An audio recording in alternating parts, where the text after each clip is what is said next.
இன்றைக்கு நம்ம இந்த வீடியோவில் பார்க்க போகிற விஷயம் காரோட என்ஜின் ஆயில் பற்றியும் உங்களோட காருக்கு எந்த என்ஜின் ஆயில் பாவிக்கணுமென்றதை பற்றியும் பார்ப்போம். ஃபர்ஸ்ட்டாக நம்ம எடுத்துக்கொண்டோம்னா காரோட என்ஜின் ஆயில் கேனில் கார் என்ஜின் ஆயில் மேனுஃபேக்சரர் அந்த என்ஜின் ஆயிலோட டீட்டெயில்களை குறிப்பிட்டிருப்பார். நம்ம இப்போ இதில் பார்த்தோம்னா SN 10W30 என்று குறிப்பிடப்பட்டிருக்கு. அப்போ இந்த என்ஜின் ஆயிலில் வர ஸ்பெசிஃபிகேஷன் நம்பரை 2 வகையாக பிரிக்கலாம். நமக்கு வார SNன்றது பெர்ஃபார்மன்ஸ் லெவல் என்று சொல்கிறது, அதை ஸ்பெசிஃபிகேஷன் என்றும் சொல்லுவாங்க. அடுத்ததாக பின்னுக்கு வார அந்த 10W30 என்றது விஸ்கோசிட்டி கிரேட். அப்போ நமக்கு ஒரு என்ஜின் ஆயிலை எடுத்தோடனே நமக்கு ஃபர்ஸ்ட்டாக பார்க்க வேண்டிய விஷயம் பெர்ஃபார்மன்ஸ் லெவலும் விஸ்கோசிட்டி நம்பரும்.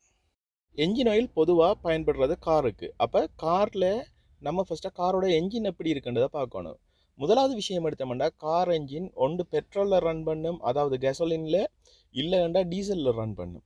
அப்போ இந்த 2 என்ஜினுக்கும் என்ஜின் ஆயில் ஸ்டாண்டர்ட் வித்தியாசப்பட போகுது. ஏன்னா ஃபியூவல் கேசோலின் ஃபியூவலாக பாவிக்கிறதால வேறு எஃபெக்டும், டீசல் ஃபியூவலால் வேறு எஃபெக்டும் பெறுகுது. அப்போ அதுக்கேற்றாப்புல தான் என்ஜின் ஆயில் மேனுஃபேக்சர் பண்ணணும்.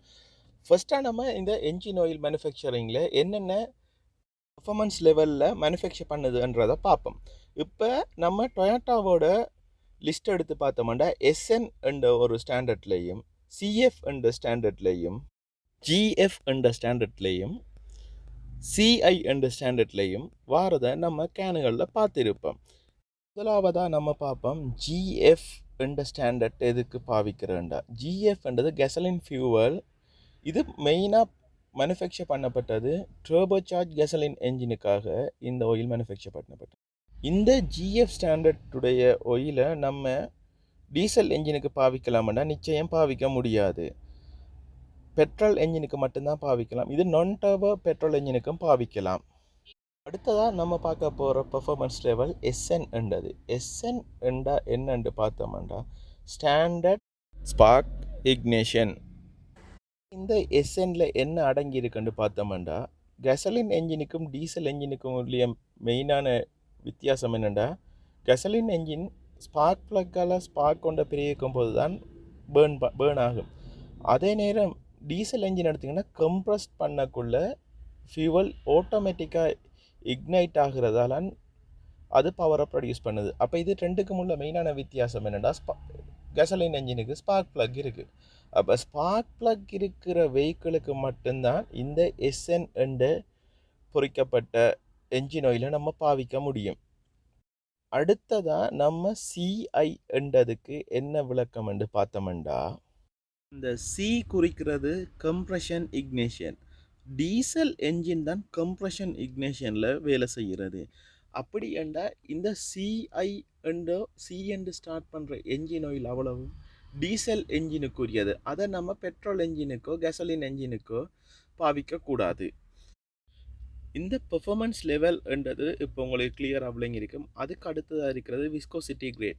விஸ்கோசிட்டி கிரேட் உங்களோட காருக்கு என்ன விஸ்கோசிட்டிக்குரிய ஆயில் பாவிக்கணும்ன்றதை பார்த்தீங்கன்னா, உங்களோட கார் மேனுஃபேக்சரர் யூசர் மேனுவலில் என்ன கிரேடுக்குரிய ஆயில் பாவிக்கணும் என்றதை யூசர் மேனுவலில் குறிப்பிட்டிருப்பார். நம்ம அதே கிரேடுக்குரிய என்ஜின் ஆயிலை பாவிக்கிறதால மேக்ஸிமம் ஃபியூவல் எஃபிஷியன்சியையும் என்ஜினில் வர தேய்மானங்களையும் குறைச்சி கொள்ளலாம்.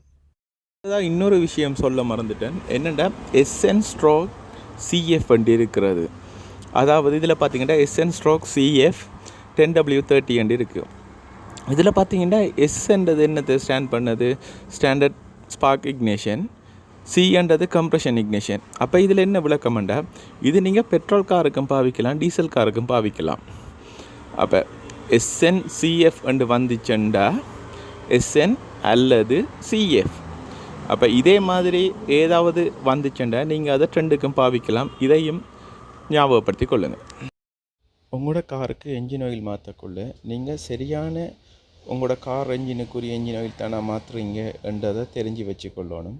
அதோட உங்களோட காருக்கு என்ஜின் ஆயிலை செலக்ட் பண்ணக்குள்ள ஒரு சீல் ஆயில் கேன்லேருந்து எடுக்கிறது நல்லம். ஏனென்னா உடைச்ச என்ஜின் ஆயில் கேனுக்குள்ளே டஸ்ட் கண்டமினேட் ஆகிறதுக்கு சான்ஸ் இருக்குது. அதோட மொய்ஸ்டர் நீர் கண்டமினேட் ஆகலாம். அது தவிர இன்னொரு முக்கியமான பிரச்சனை ஒன்று இருக்குது. வழியில் இருக்கிற வாயுக்களோட ஆக்சிடைசேஷன் ஆகிறதுக்குரிய சந்தர்ப்பமும் கூடுதலாக இருக்குது. அதனால் நீங்கள் உங்களோட காருக்கு என்ஜின் ஆயில் மாற்றக்குள்ள ஒரு சீல் கண்டெய்னர்லேருந்து என்ஜின் ஆயிலை எடுத்து மாற்றுறது நல்லது. கார் ஓனர்ஸுக்கு வர அடுத்த கேள்வி ஒன்று என்னென்னா, நான் 50,000 இல்லாட்டி 1,00,000 கிலோமீட்டர் ஓடித்தேன், அப்போ நான் அடுத்த வெயிட்டுக்குரிய என்ஜின் ஆயிலை பாவிக்கணுமா என்றது ஒரு காமனான கேள்வி ஒன்று இருக்குது. அப்போ அதுக்குரிய விளக்கம் என்னென்னா, உங்களோட கார் மேனுஃபேக்சரர் குறிப்பிட்ட கிரேடுக்குரிய ஆயிலை பாவிக்கக்குள்ள உங்களோட என்ஜின் ஆயில் குறையுது என்றால் அடுத்த நம்பருக்குரிய ஆயிலுக்கு போகணும். இல்லை என்றால் நீங்கள் அதே ஆயிலை தொடர்ந்து பாவிச்சு கொண்டிருக்கலாம்.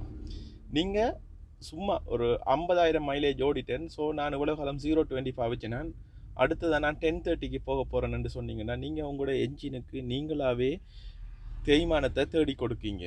அதாவது வெயிட் கூடின என்ஜின் ஆயிலை பாவிக்கக்குள்ள இரும்பு பார்ட்ஸோட தேய்மானம் கூட போகுது. ஏனெண்டா அந்த என்ஜின் ஆயில்ற அளவு குறைய போகுது.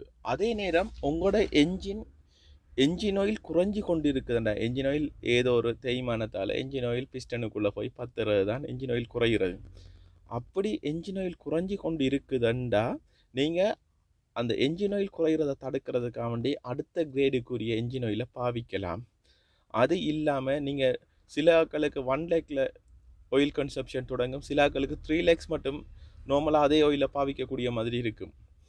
அதனால் நீங்கள் உங்களோட கார் என்ஜின் ஆயில் குறையாமல் அடுத்த கிரேட்டுக்குரிய என்ஜின் ஆயிலாக பாவிக்க வழிக்கிடாதீங்க. இப்போ உங்களுக்கு என்ஜின் ஆயில்ற ஸ்டாண்டர்ட் மற்றது என்ஜின் ஆயில் எப்படி பாவிக்கணுமென்ற டீட்டெயில் விளங்கி இருக்கும். இதில் ஏதும் டவுட் இருந்தால் கமெண்ட் பண்ணுங்கள், அதுக்குரிய விளக்கத்தை அடுத்த வீடியோவில் தருவோம். எங்களோட சேனலை சப்ஸ்கிரைப் பண்ணாதாக்கள் சப்ஸ்கிரைப் பண்ணுங்கள். தேங்க்ஸ் ஃபார் வாட்சிங்.